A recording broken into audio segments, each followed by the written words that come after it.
एक गरीब नाविक का दुर्भाग्य और जादुई मोड़। रमेश सुबह से शाम तक नदी के किनारे बैठा था, पर उसे एक भी सवारी नहीं मिली थी। तभी एक दूसरा नाविक उसका मजाक उड़ाता हुआ आया और बोला, यह नाव चलाने का काम छोड़ दो, यह तुम्हारे बस की बात नहीं है। उसने ताना मारा। रमेश ने यह सुनकर उदास होकर सिर झुका लिया। वह नाविक फिर बोला, तुम्हारे पिता कुशल नाविक थे, मगर वह तुम्हारे सगे पिता नहीं थे। उन्होंने तुम्हें गोद लिया था, इसलिए वह हुनर तुम्हारे खून में नहीं है। रमेश ने दुखी स्वर में कहा, आप रोज मेरा मजाक क्यों उड़ाते हो? लोगों का कर्ज है और कोई मेरी नाव में बैठता ही नहीं।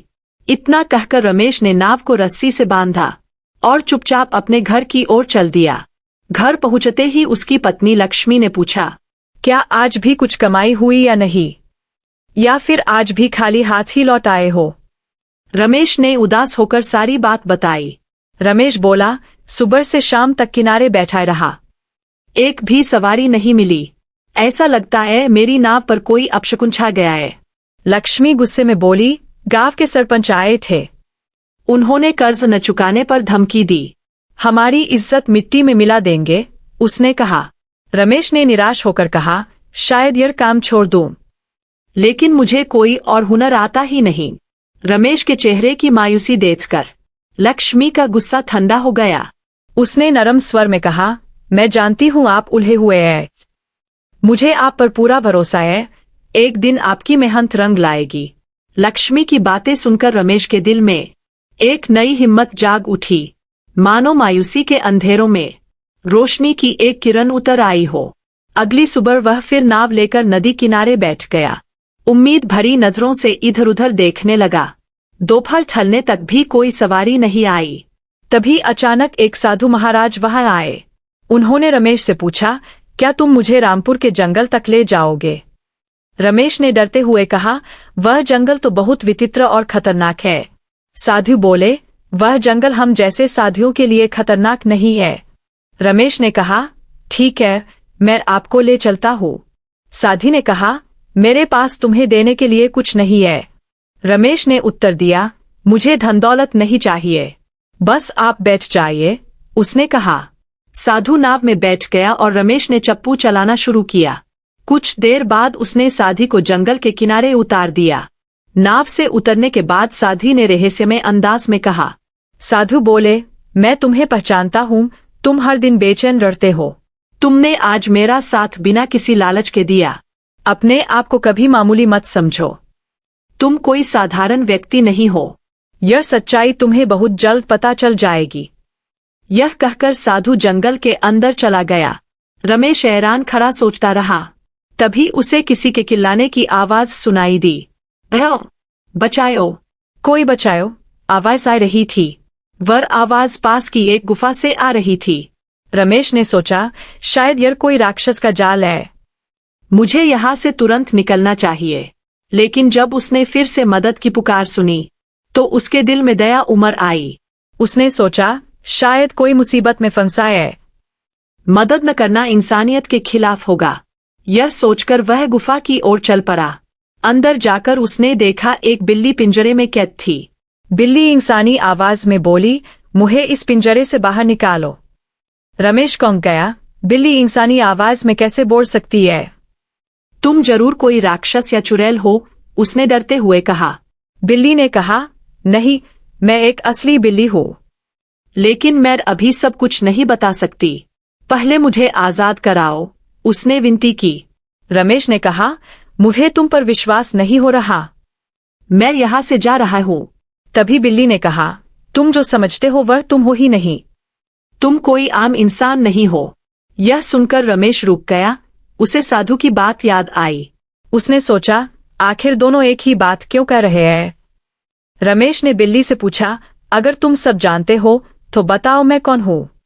बिल्ली बोली, मैं अभी नहीं बता सकती, समय आने पर बताऊंगी, पहले मुझे आजाद करो, उसने फिर कहा। रमेश ने विश्वास करके बिल्ली को पिंजरे से आजाद कर दिया। बिल्ली बोली, बहुत शुक्रिया, आज से हम दोस्त हैं। मेरी इंसानी आवाज सिर्फ तुम ही सुन सकते हो, उसने रहस्य बताया। रमेश ने कहा, चलो मेरे साथ कर चलो, अब से मेरा घर तुम्हारा भी घर है। वे दोनों गुफा से बाहर आए और नाव में बैठे। रमेश ने चप्पू चलाया और घर की ओर रवाना हुए। घर पहुंचते ही लक्ष्मी की नजर बिल्ली पर पड़ी। वह हैरान रह गई। लक्ष्मी बोली, यह बिल्ली कहाँ से लाए? रमेश ने पूरी कहानी सुनाई। इस बिल्ली की आवाज सिर्फ मैं ही सुन सकता हूँ। यह हमारा दोस्त है, उसने कहा। लक्ष्मी डर गई, कहीं यह राक्षस तो नहीं। बिल्ली ने रमेश के थ्रू कहा, मैं तुम्हारी मदद करूंगा। अगले दिन बिल्ली ने एक रहस्य बताया। रामपुर के जंगल में एक जादुई चांदनी का फूल है। वह तुम्हारी किस्मत बदल सकता है, लेकिन उसे पाना आसान नहीं है। एक राक्षस उसकी रखवाली करता है। उसे बुद्धि से हराना होगा, बिल्ली ने समझाया। रमेश और लक्ष्मी ने जाने का फैसला किया। वे तीनों नाव से जंगल के किनारे पहुंचे। जंगल बहुत खतरनाक था। रास्ते में एक बड़ा सांप दिखा। लक्ष्मी डर गई, हमें वापस लौट जाना चाहिए। बिल्ली ने कहा, झील के राक्षस को बुद्धि से हराना है। वह 2 सवाल पूछेगा, तुम्हें उनके जवाब देने होंगे। बिल्ली ने आगे कहा, उस चांदनी के फूल से मेरा श्राप टूट सकता है। मैं एक श्रापित बिल्ली हूँ। रमेश चौंका, तुम असल में कौन हो? बिल्ली बोली, मैं यह नहीं बता सकता। लक्ष्मी ने कहा, चलो वापस चलते हैं, यह बहुत खतरनाक है। रमेश बोला, नहीं, हम दोस्ती के लिए तुम्हारा साथ देंगे। थोड़ी देर बाद वे एक चमकती झील के किनारे पहुंचे। झील का पानी अजीब रोशनी से चमक रहा था। अचानक पानी से काला धुआं उठा और एक भयानक राक्षस प्रकट हुआ। राक्षस गर्जा, मूर्ख मनुष्य, तुम्हारा अंत निश्चित है। रमेश बोला, अगर तुम सचमुच शक्तिशाली हो तो बुद्धि की लड़ाई लड़ो। राक्षस ने कहा, ठीक है, मेरे 2 सवालों के जवाब दो। पहला, वह क्या चीज है जो बिना देखे सब देख लेती है? दूसरा, वह क्या चीज है जो रोज टूटती है पर चोट नहीं पहुंचाती?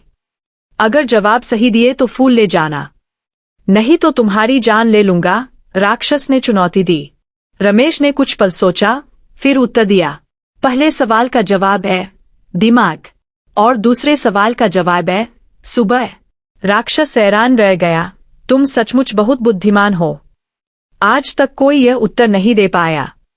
तुम फूल ले सकते हो, यह कहकर राक्षस गायब हो गया। बिल्ली ने कहा, रमेश, अब वक्त आ गया है। उस फूल को तोड़ो और मुझे श्राप से मुक्त करो। रमेश ने चांदनी का फूल तोड़ा और वह रंग बिरंगी किरणों से जगमगाने लगा।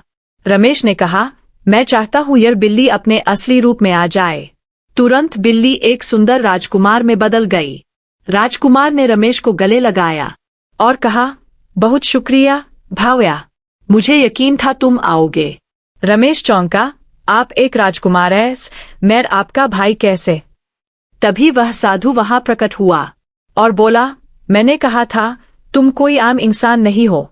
साधी ने पूरी कहानी सुनाई। राजा आनंद की पहली संतान तुम ही हो। तुम्हें डाकियों ने चुरा लिया था और एक मल्लाह मोहन ने तुम्हें पाला। यह राजकुमार अशोक तुम्हारा छोटा भाई है। उसने साधु की तपस्या भंग की थी, इसलिए मैंने श्राप दिया था। राजकुमार अशोक बोला, साधु ने कहा था, जो तुम्हारी आवाज सुन लेगा वही मेरा भाई है और वही मुझे बचा सकता है। तुमने सच्चे दिल से मेरी मदद की, इसीलिए श्राप टूट गया। रमेश और लक्ष्मी यह सुनकर बहुत खुश हुए। साधु ने कहा, अब समय आ गया है, तुम अपने राज्य लौट जाओ। गरीबी के दिन अब समाप्त हो गए हैं। तुम राज्य के असली वारिस हो। तुम्हारे माता पिता तुम्हें देखकर बहुत खुश होंगे। राजकुमार ने रमेश और लक्ष्मी को महल चलने को कहा। वे सब महल की ओर चल पड़े। राजमहल पहुंचते ही राजकुमार ने सारी बात बताई। राजा आनंद और रानी ने अपने खोए बेटे को गले से लगा लिया। उनकी आंखों में खुशी के आंसू थे। राजमहल में खुशी की लहर दौड़ गई। सबने रमेश और लक्ष्मी का स्वागत किया। रमेश की गरीबी और दुखों का अंत हो गया। अब वह एक राजकुमार था। उसने लक्ष्मी के साथ एक नया जीवन शुरू किया और राजकुमार अशोक के साथ मिलकर राज्य संभाला। गांव वाले अब उसे सम्मान से देखते थे। वह दूसरे नाविक का मजाक अब बीते समय की बात हो गई। इस तरह एक जादुई बिल्ली, एक रहस्यमयी साधी और एक गरीब नाविक ने मिलकर एक महान सत्य को उजागर किया। सच्ची दोस्ती और साहस ने असंभव को संभव कर दिखाया। और रमेश ने सीखा कि हुनर खून में नहीं, हौसले में होता है।